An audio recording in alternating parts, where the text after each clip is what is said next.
রূপ থেকে আমরা আসল চেহারাটা বের করে আনা, মানুষের দৈনন্দিন জীবন সহজ করে আনা, সেই চেষ্টাটার মধ্যে ছিলাম।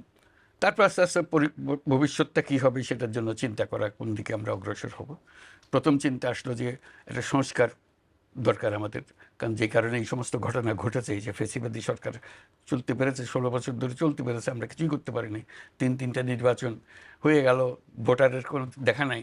এই যে অসংখ্য রকমের দুর্নীতি এবং ব্যর্থতা, মিসরুল ইত্যাদি, সেখান থেকে আমরা কীভাবে টেনে বের করে আনবো। টেনে বের করে আনতে গেলে নিয়মগুলো, প্রাতিষ্ঠানিক সংস্কারগুলো করতে হবে। সেই জন্য প্রথম চোটে আমরা ঠিক করলাম যে আমরা কতটা টেনে বের করতে পেরেছেন বলে মনে হয় আপনার কাছে? আমরা সংস্কারের বিষয়ে সংস্কার তখন শুরু করি না, যে পরিস্থিতির কথা আপনি বলছিলেন যে আপনি যখন প্রধান উপদেষ্টা হলেন তখন এক ধরনের পরিস্থিতি ছিল, অনেক পরিবর্তন, অনেক কতটা আপনার চোখে কি মনে, কতটা পরিবর্তন? বহুল পরিবর্তন। এটা আমি বলবো যে ধ্বংসাবশেষ থেকে এসেছিলাম, এখন একটা নতুন চেহারা আসছে, ভেসে উঠছে, যে আমরা অর্থনীতি সহজ করেছি, দেশ বিদেশের আস্থা অর্জন করেছি। এটা তো পরিষ্কার, সারা দুনিয়ার আমরা আস্থা স্থাপন করতে পেরেছি। এটা কেউ প্রশ্ন করতে পারবে না যে না, আপনি অমুক দেশের আস্থা অর্জন করতে পারেননি। যে দেশে বলুন, তারা আমাদের উপর আস্থা স্থাপন করেছে, শুধু আস্থা স্থাপন করেছে না, বিপুলভাবে করেছে। তারা বলছে আমরা অতীতে যা করি না তার চাইতে বেশি করবো, কারণ যেহেতু আমরা দেখছি যে এটা সুন্দরভাবে সরকার চলছে, সেই জন্যই তারা করছে। ঠিক আছে, এটা একটা তো বড় প্রমাণ। এটা যখনই আপনি দেশের সারিগুলো দেখবেন, প্রত্যেকটা দেশ নিজে এসে বলেছে আমরা তোমাদেরকে সমর্থন করছি, তোমাদের যা দরকার আমরা দেব। অবিশ্বাস্য রকমের সহায়তা দিয়েছে তারা। বিদেশে আপনি আস্থা এবং সমর্থনের কথা বলছিলেন, আমি যদি দেশের প্রসঙ্গে আসি, আইন শৃঙ্খলার প্রসঙ্গে আসি, আইন শৃঙ্খলা পরিস্থিতির অবনতি নিয়ে কিন্তু অনেক সমালোচনা হচ্ছে, এবং আমি যদি পুলিশের এবং মানবাধিকার সংস্থাগুলোর পরিসংখ্যান দেখি, অপরাধ কিন্তু বেশ কিছুটাই বেড়েছে। তো এটা আপনারা কেন নিয়ন্ত্রণ করতে পারছেন না? আপনি আস্থার কথা নিয়ে শুরু করেছিলেন, আমি আস্থাতেই ফিরে যাই, দেশ বিদেশের আস্থা। তো দেশের মানুষের আস্থা আছে কিনা আমাদের উপরে, এটি হলো বড় কথা। আমার মনে হয় দেশের মানুষের আস্থা আমাদের উপরে আছে, বিপুল পরিমাণে আছে। কাজে সেটা হলো বড় প্রমাণ। আমরা কি করছি না করছি এগুলো খুচরো বিষয় আছে, আমরা খুচরো বিষয়ে এটাতে ভালো এটাতে মন্দ, কিছু ভালো কিছু মন্দ হতে থাকবে। এটা একটা জগৎ, যেটা অপরিচিত জগতের সঙ্গে আমরা এসছি। আমরা কোনো এক্সপার্ট এসে এখানে বসি নাই, আমরা এসছি যার জগৎ থেকে এসছি, নিজের মতো করে চেষ্টা করছি কীভাবে করতে পারি। তার মধ্যে ভুলভ্রান্তি হতে পারে, কিছু ভালো করেছে, কিছু ভালো করতে পারিনি, এটা হতে পারে, এটা আমি অস্বীকার করছি না। মানে ভালো হয়নি কোনটা আপনার চোখে? কোনোটাই ভালো হয়নি সেই অর্থে। যত ইচ্ছা আমাদের ইচ্ছা তো অনেক, আমরা রাতারাতি দেশ পরিবর্তন করতে চাই, সেটা তো আমরা পারিনি, সময় লাগবে। সেটার জন্য আমরা চেয়েছিলাম যে এখনই আমরা ডায়ালগটা শুরু করব, সংলাপটা শুরু করব, এটাও পারিনি। সংলাপ শুরু হতে হতেও দেরি হয়ে যাচ্ছে। এগুলো আর কি, যেহেতু সময় মতো আমরা করতে চেয়েছি, ওই সময় মতো পাইনি। আমরা অনেকগুলো সংস্কার কমিশন করেছি, আমাদেরকে 90 দিনের মধ্যে তাদের কমিশনের রিপোর্ট দেওয়ার কথা, তারা দিতে পারে নাই। আমি তাদেরকে অভিযোগ করছি না, কারণ বিশাল একটা কাজ। আর একটু সময় চেয়েছে, 1 মাস সময় চেয়েছে, আরও 2 মাস সময় চেয়েছে, কাজে ওইটুকু একটু পিছিয়ে গেছে। এগুলো আর কি, এগুলো কাজ করতে গেলে যা হয়।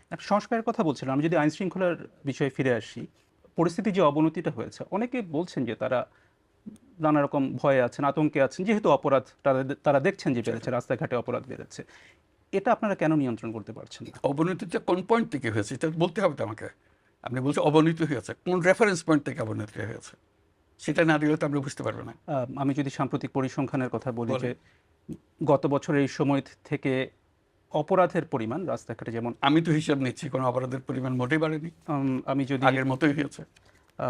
আমি যদি একটা পরিসংখ্যান আপনাকে দিই, গত 6 মাসে বিচার হবে না, সমস্ত কিছু নিয়ে আসতে হবে। মানে গত 6 মাসে ডাকাতির সংখ্যা 50% বেড়েছে। এটা হচ্ছে পুলিশের পরিসংখ্যান অনুযায়ী, সেটা আমি বলছি।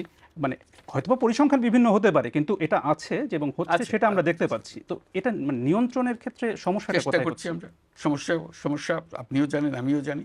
প্রথম দিকে সমস্যা ছিল যে পুলিশ বাহিনী যাকে দিয়ে আমরা কাজ করাচ্ছিলাম, তারা ভয়ে রাস্তায় নামছিল না, কারণ 2 দিন আগে তারা এদেরকে গুলি করেছে। কাজে মানুষ দেখলেই সে ভয় পায়।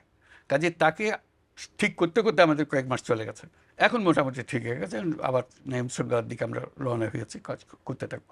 আরেকটা বিষয় নিয়ে অনেক আলোচনা হয়েছে, সেটা হচ্ছে যেটাকে মব বা দলবদ্ধ বিশৃঙ্খলা বলা হচ্ছে, এবং সম্প্রতি দেখা গেছে যে এই বিষয়টা, যেমন গণপিটুনির একটা বিষয় দেখা গেছে, কিছুদিন আগের কথা যদি বলি, বেশ কিছু ধানমন্ডি ৩২ সহ বেশ সারা দেশে অনেক ভবনে ভাঙচুর হয়েছে। কিন্তু দেখা গেছে দীর্ঘ সময় ধরে চলেছে যেখানে কিনা সরকারের বা আইনশৃঙ্খলা বাহিনী তেমন ভূমিকা দেখা যায়নি।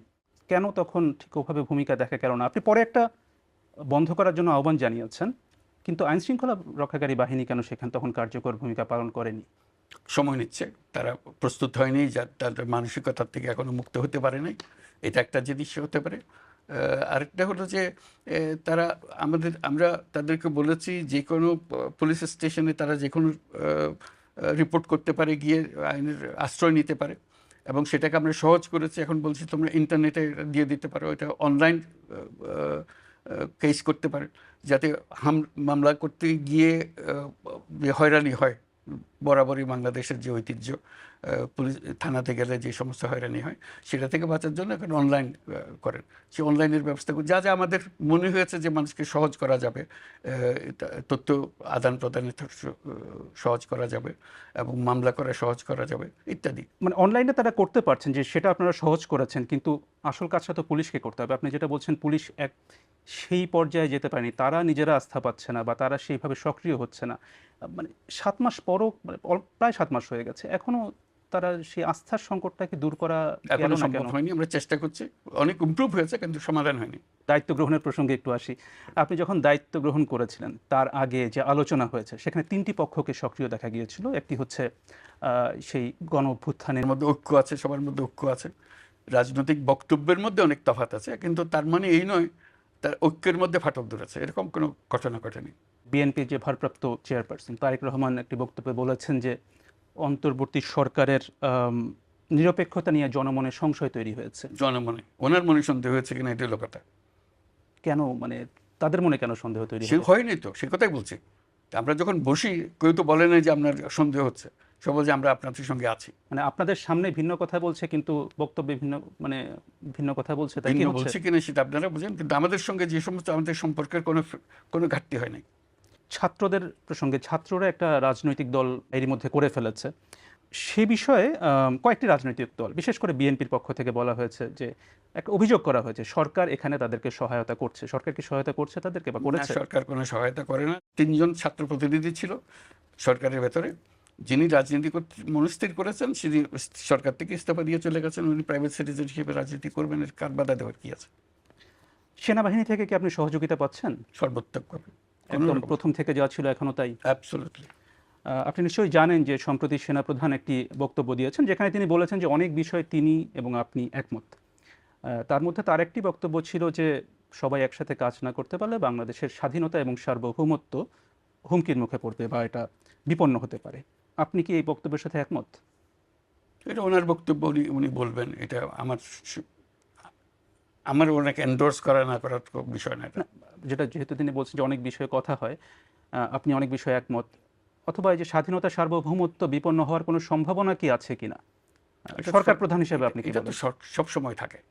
একটা পলাতক দল দেশ ছেড়ে চলে গেছে, তাদের নেতৃত্ব চলে গেছে, তারা সর্বাত্মক চেষ্টা করছে এটাকে আনসেটল করার জন্য। এটা তো সবসময় থ্রেট আছে, প্রতিক্ষণই আছে, প্রতি জায়গাতেই আছে, কাজে এটা তো সবসময় থাকবে। মানে হুমকিটা কি আপনি বলছেন আওয়ামী লীগ থেকে, ক্ষমতাচ্যুত আওয়ামী লীগ থেকে? অবশ্যই, এটা তো অবভিয়াস। তারা মাঝে মাঝে ঘোষণা করছে, বক্তৃতা দিচ্ছে, অ্যাড্রেস করছে, আমরা সবাই শুনছি, মানুষ উত্তেজিত হচ্ছে।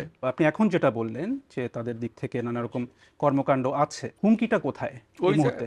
এই যে অ্যাড্রেস করছে, জাগো, কাজে নামো, ইত্যাদি ইত্যাদি অনেক আহ্বান জানাচ্ছে না, কর্মসূচি দিচ্ছে, হরতাল করো, অমুক করো। এটা মানুষ কীভাবে নেবে এটাকে বলেন? এটা কীভাবে মিষ্টি মুখে চলে যাবে সব? অন্তর্বর্তী সরকারের একটি বড় লক্ষ্য হিসেবে আপনি সংস্কারের কথা বলেছেন, এবং এটা নিয়ে আপনারা অনেকগুলো কমিশনও গঠন করেছেন। কিন্তু এখন যেহেতু আপনারাই বলছেন যে এই বছরের শেষে নির্বাচন হবে, তো এই অল্প সময়ের মধ্যে আপনারা সংস্কার কতটা করতে পারবেন বলে মনে করেন?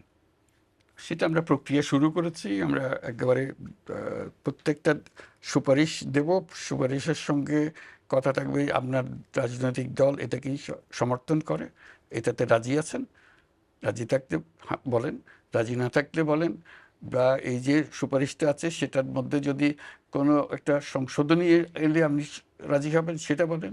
এটা কি নির্বাচনের আগে সংশোধনটা করা ঠিক হবে, এটা কি এই নির্বাচনের পরে কি, সব প্রশ্নের এখানে সমাবেশ আছে।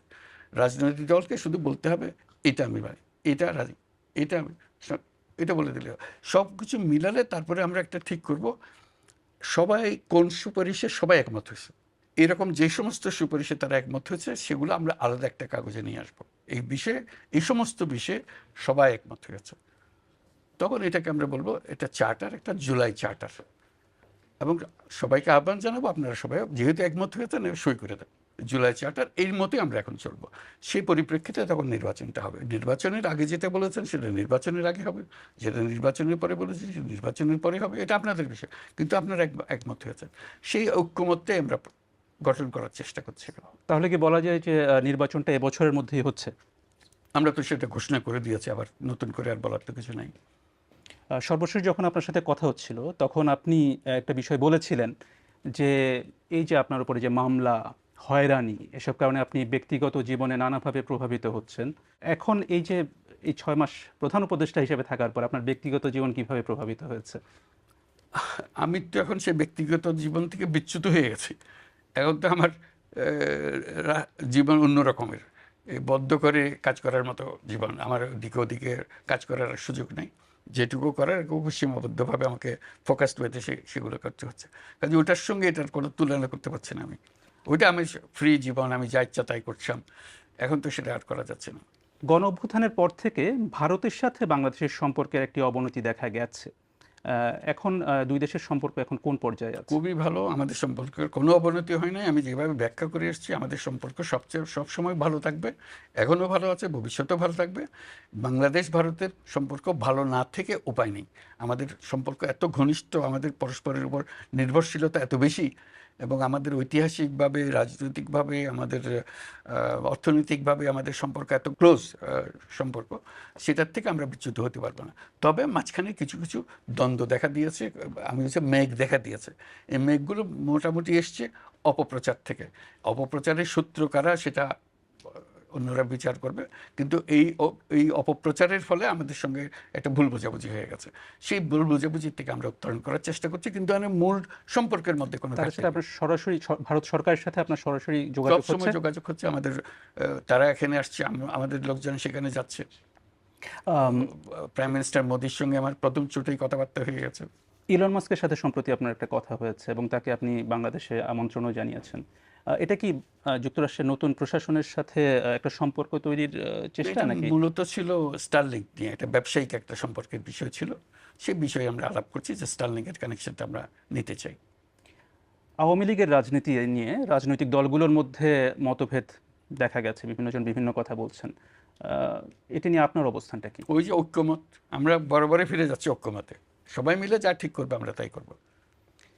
মানে এই বিষয়ে আপনার সরাসরি আমার কোনো অবস্থান নেই যে সরাসরি অবস্থান, আওয়ামী লীগ কি নিষিদ্ধ হবে অথবা রাজনীতি করবে কিনা, নির্বাচনে অংশ নেবে কিনা, এটা নিয়ে? আমি অত ডিটেলসে যাচ্ছি না। আমার বরাবরের পজিশন যেটা, সেটা হলো যে আমরা সবাই এই দেশের নাগরিক, আমাদের এই দেশের উপরে সমান অধিকার, আমরা সব ভাই ভাই, আমাদেরকে এই দেশেই বাঁচতে হবে, এ দেশকেই বড় করতে হবে।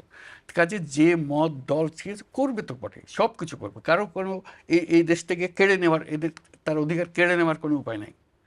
কিন্তু যে অন্যায় করেছে, যার বিচার হওয়া উচিত তার বিচার হতে হবে, এটুকুই শুধু।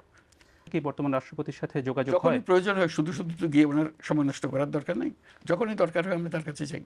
এর আগে সাক্ষাৎকারে আপনি একটা কথা বলেছিলেন যে 11-11 সময় আপনি যে একটা রাজনৈতিক দল গঠন করেছিলেন সেটা নিয়ে কথা হচ্ছিল এবং আপনি বলেছেন যে বলেছিলেন যে আপনার রাজনীতিতে আসাটা ভুল হয়েছে। এখন আপনি বাংলাদেশের সবচেয়ে বড় রাজনৈতিক পদে রয়েছেন। এখন আপনার কি মূল্যায়ন যে এটা কি এখানে আসা কি আপনার সঠিক হয়েছে নাকি এখনই বিচার করতে চান না? না, বিচার করব। প্রথম কথা, আমি রাজনৈতিক দল গঠন করি নাই, গঠন করার কথা বলেছিলাম। কথা বলেছিলাম এবং 10 সপ্তাহ যাবৎ এই কথা জারি ছিল। এই 10 সপ্তাহ পরে আমি বলেছি না, আমি রাজনীতিতে যাব না। আমি এই কথা বলেছি, politics is not my cup of tea. মানে আপনি প্রধানমন্ত্রী হন, সবাই চেষ্টা করেছে, আমি কোথায় যাইনি। আমি বলছি যে এই চ্যাপ্টার শেষ, এই 10 সপ্তাহ দ্যাটস এনাফ। ওইটাই ছিল। কাজে ওইভাবেই আছি এখন। এখানে আমি রাজনীতি যাওয়ার কোনো সম্ভাবনা নেই, রাজনীতি করিও না, কিন্তু করবো এটা না। একটা রাজনৈতিক পদ, সরকার প্রধান যদি টেকনিক্যালি হয় হবে, এটা নিয়ে আমি তো এই পদে আসতেও চাই নাই। আমাকে অনুরোধ করেছে, বহুবারে করেছে, তারপর আমি শেষ পর্যন্ত সম্মত হয়েছে, সেটা দায়িত্ব নিয়েছে। এটা রাজনৈতিক পদ যদি হয়ে থাকে, এটা বাই ডেফিনিশন আমি রাজনীতি করি না। প্রধান উপদেষ্টা অধ্যাপক মোহাম্মদ ইউনূস, আপনাকে অনেক ধন্যবাদ বিবিসি বাংলাকে সময় দেওয়ার ধন্যবাদ জন্য। আপনাকে।